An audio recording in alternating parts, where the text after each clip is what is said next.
이 감정가가 높으면요. 재개발의 재건축이 감정가가 높으면 내 것만 높아야 돼. 다른 사람 거는 낮게 평가하고 내 것만. 그러면 내가 돈이 됐죠.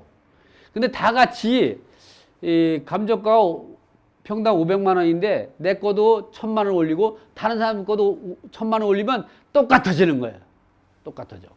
괜히 그 비용만 더 부담하게 되고 금융비만 높아지는 거죠. 근데 대부분이 보면 감정 평가할 때 좀 낮은 평가를 해주게 되면 어떻게 하냐? 싫어해. 높게 평가해주게 되면 좋아해. 근데 감정 평가를 높게 평가하면 누가 손해냐? 조합원들이 손해보는 거예요. 왜? 현금 청산하는 사람이 사업을 하라고 돈을 빼가는 거죠.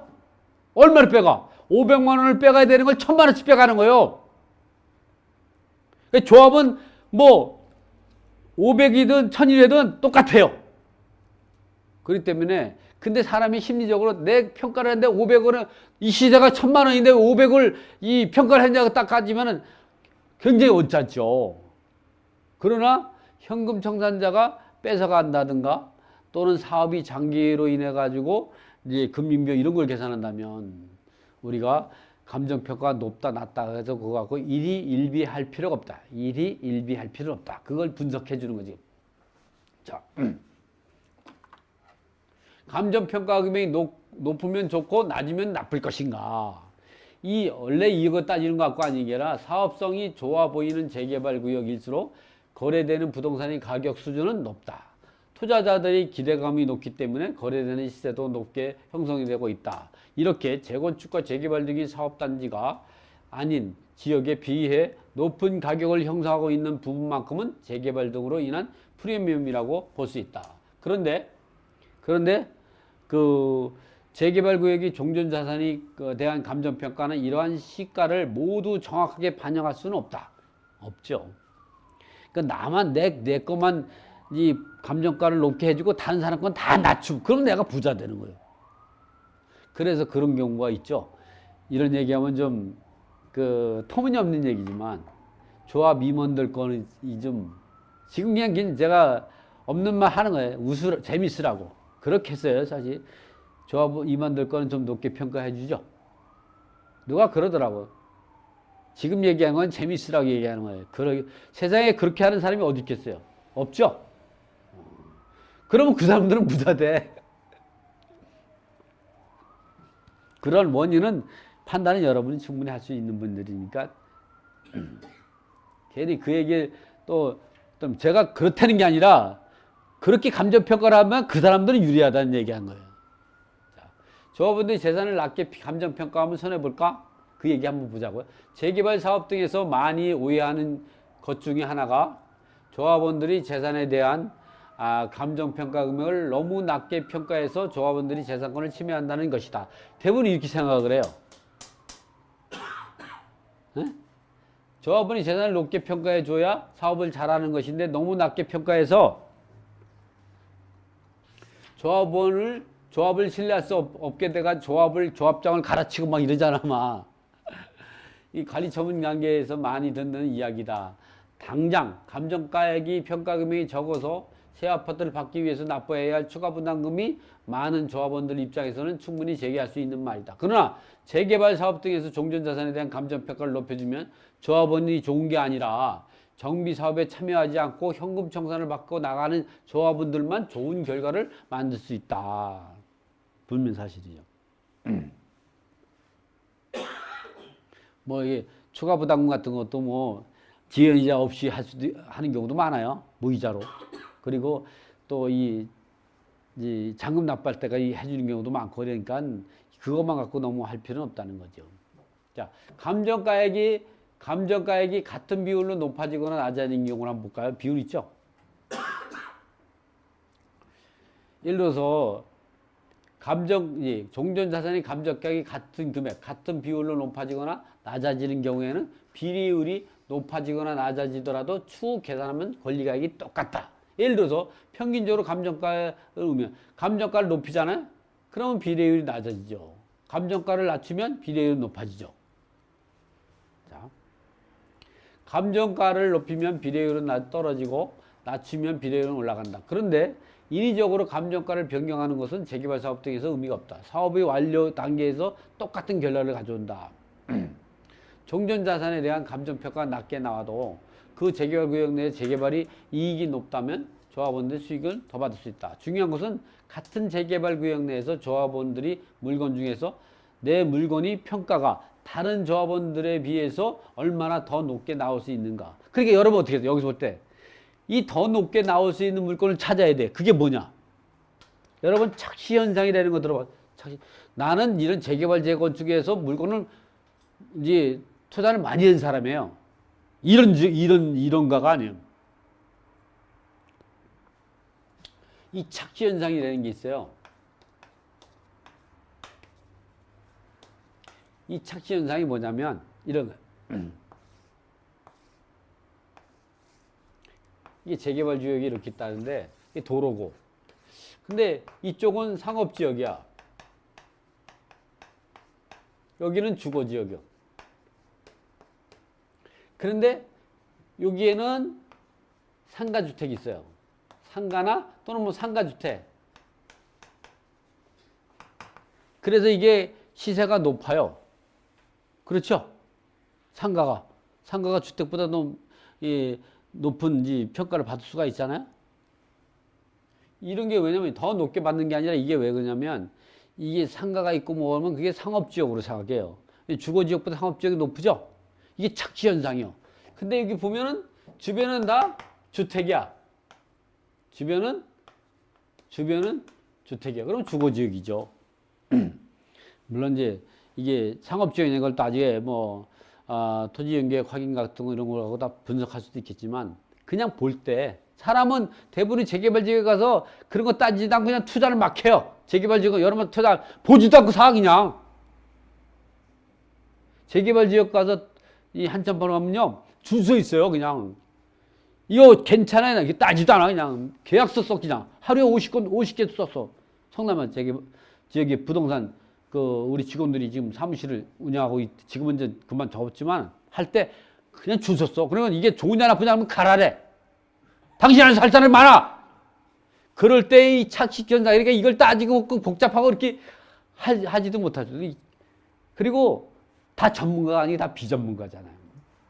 여기는 뭐냐면 다 상가야, 상가. 근데 요거 하나만 주택이야. 이 지역은 다 주택이야. 요거 하나만 상가야. 그럼 요걸 살겠어요? 요거 사겠어요? 여러분. 1번, 2번. 어떤 거 살래?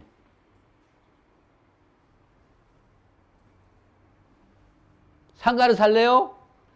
상가를 산다는 얘기는 그게 상업지역이라고 착시현상을 하는 거예요. 주택을 살 때는 그게 주거지역이라고 착시하는 생각하는 거예요. 그렇지만 다른 게 다 상가라 그러면 이게 상업지역이죠? 상업지역에 상가 하나만 딱 나온 거야. 그런데 가격은 이게 더 비싸단 말이에요. 같더라도 이거 사야 돼. 상업지역이 더 비싸죠? 왜? 용적률하고 용적률이 더 높잖아. 이게 착시현상이야. 근데 이걸 모르는 사람들이 너무 많아. 이거 모르고 투자해서 돈 번 사람이 그리고 돈을 벌어요. 결국은 제가 가면 돈을 벌어. 근데 요거만 더 알면 같은 가격이면 이거 사야 돼. 이걸 착시현상이라고 그러는 거예요. 실제 투자해봐요. 이거 잘 몰라. 이렇게 정확하게 왜? 재건축 재개발 투자하는 전문가들 있잖아요. 강의 나오고 방송 나가는 사람 있잖아. 재개발 지역에 물건 사람 못 사. 재건축 아파트 사람 못 사. 왜? 떨어질까봐, 올라갈까봐. 비싸다, 싸다. 못 사. 누가 투자하냐? 모르는 사람이 투자하는 거야.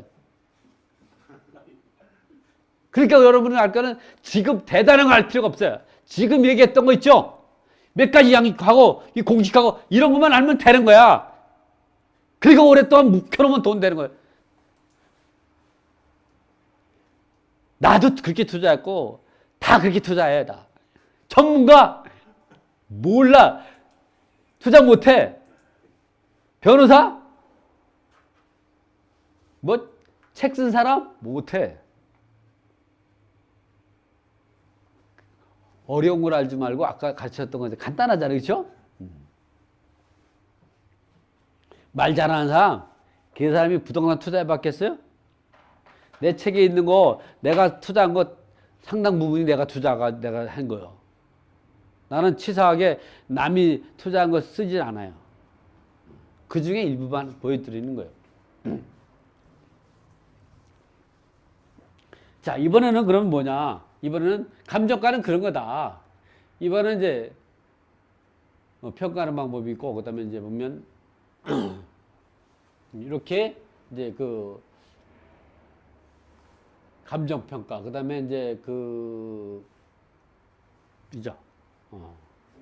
그 다음에 비례율은 비례율에 대한 것이 비례율은 여기 있잖아요. 여기 비례율.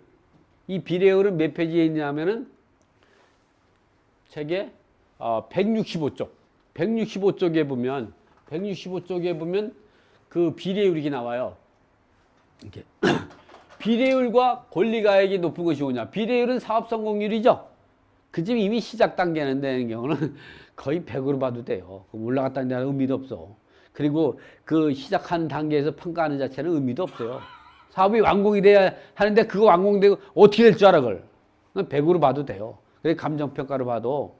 그렇지만 이 권리가액은 감정평가 금액에다가 비례율을 곱한 거예요. 원칙은 알고 우리가 편법을 해야죠. 자, 비례율의 성공은 사업을 나타내는 지표다. 이걸 어떻게 알아? 다 끝나야 되는데. 이 철거하는 단계에서 내가 철거하기 전에 다는 게에서. 그래서 이거는 감정가가 얼마 나올 것만 우리가 똑바로 신경 쓰면 돼요. 감정가도 정확히 판단하기 어려워. 그래서 비례율은 총 분양 가격 마이너스 총 사업비를 종전자산의 총 조합원의 총 종전자산의 평가액을 갖고 나눈 것이 비례율이에요. 이거는 그래서 권리가액은 조합원의 종전자산의 평가액에 곱하기 비례율을 곱한 거예요. 분담금은 뭐냐? 조합원 분양권에서 권리가액을 뺀 거예요. 그러니까 비례율이 높으면 조합원의 권리가액도 늘어나 조합원의 분담금을 들어둔다. 왜냐하면 조합원의 분양가에서 권리가액을 뺀 금액이 되니까.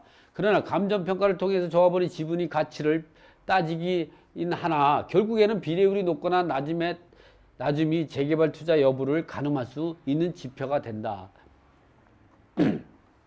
비례율에서 가장 큰 영향을 주는 것은 주변 부동산 시세의 변화다. 주변 집값이 올라 일반 분양가가 높아지지만 조합원의 비례율이 높아져. 그러니까 일반 분양가를 높게 받을 수 있으면 비례율이 높아지겠죠?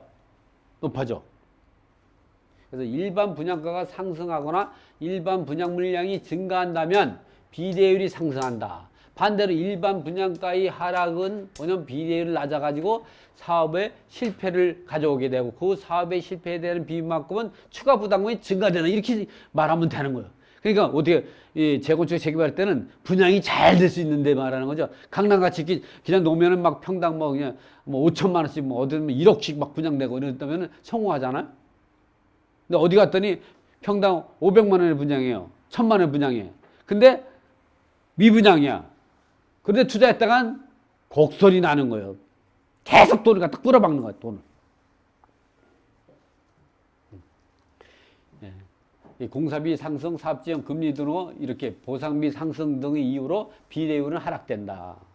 반대로 일반 분양가의 하락, 공사비 상승, 사업지행, 지연, 금리 인상, 보상비 상승 등의 이유로 비례율이 하락한다. 제가 이렇게 목소리를 높인 건 왜냐면 이런 것들을 지금 방송한 거는 기록으로 남아요. 그래서 유튜브로 돌아다니거든. 그 누가 계속 봐서 여러분이 재건축 재개발 투자할 때 도움이 되면 저는 그거로 만족하는 거죠. 그러려고 이렇게 하는 거야, 이게. 자, 그만큼 조합원이 어쨌든 비례율이 100% 이상으로 높다는 것은 사업이 우수하다는 것과 일치한다. 그만큼 조합원이 추가 부담금이 적어진다. 그렇지. 이익이 나는 만큼 이제 건축비 축나갈 수가 있으니까요. 그러나 나중에 있잖아. 사업이 잘 되잖아요? 그럼 추가 부담금 냈던 걸 다시 돌려받는 거예요. 누가? 조합원이. 왜? 조합원이 투자자잖아. 회사가 이익이 나오면 누가 가져가? 주주가 가져가는 거예요. 배당받잖아요. 똑같은 거. 재건축도 배당받는 거예요, 나중에. 미리 낸 거. 그만큼 추가부담이 적어진다. 그러나 사업이 좋지 않아서 100% 이하가 된다면 그만큼 조합원이 추가부담금이 증가된다. 이 밖에도 비례율이 100% 이상이면 종전자산의 권리가액이 적은 조합원보다 큰 조합원이 유리하다. 그러니까 지분이 큰 거. 권리가액이 큰 사람은 비례율이 100%. 그러니까 돈을 많이 받을수록 많이 가져가게 되고. 그건 당연하지 않아요? 많이 투자했는데 적게 투자한 사람보다 많이 가져가야 되는 게 맞는 거 아니야? 내가 사업에 내가 10억을 투자했어. 근데 1억을 투자했어. 그 사람하고 똑같이 가져가면 안 되죠. 가져가는 그릇이 틀리죠. 그런 거예요. 그런 게. 이러한 비례율은 사업 전체가 끝이 나야 확정된다. 그 전에 종전자산과 종후자산을 평가할 때 정한 추정 비례율. 이건 추정 비례율이야. 이건 확정 비례율이 아니고 추후 사업이 성과에 따라 확정 비례율에 따라 탄생하게 된다. 실무에서 조합의 추정 비례율을 100%에 맞추려는 경향이 있으나 최종적인. 왜냐면 이게 100% 이하로 하는 거는 지분이 낮은 사람이 많죠. 어? 왜냐면 지분이 큰 사람보다 권리가액이 큰 사람보다 권리가액이 작은 사람이 많기 때문에 거기 눈높이 맞추다 보니까 100% 안 하고 97, 98로 하는 거예요. 근데 지분이 작은 사람 입장에서는 102, 103으로 하면 반대해야 돼. 상대적으로 자기가 들게 가지고 가는 거예요. 근데 이거는 이제 파트 14에 310쪽에 아주 자세하게 나와 있어요. 분양가가 높을 때 낮을 때 누가 더 성공할까? 이 부분은 내가 310쪽은 한번 이제 간단하게 한번 제가 봐도 이제 뭐 어차피 310쪽에 보면 거기서 여기 310쪽은 분양가가 높을 때 낮을 때 누가 더 유리한가 이게 나와 있죠. 이렇게 설명하고 이제 그 분석해 놨어요. 네. 조합원 분양가만 낮출 경우, 또 조합원 분양가만 높일 때 이렇게 해가지고 이제 뭐 또 이 감정평가 금액이 같은 비율로 높아지거나 낮아지는 경우 이런 부분도 여기 다 있어요. 그래서 그 부분들을 책만 잘 보시면 지금 설명했던 부분들을 잘 이해할 수가 있는 거죠.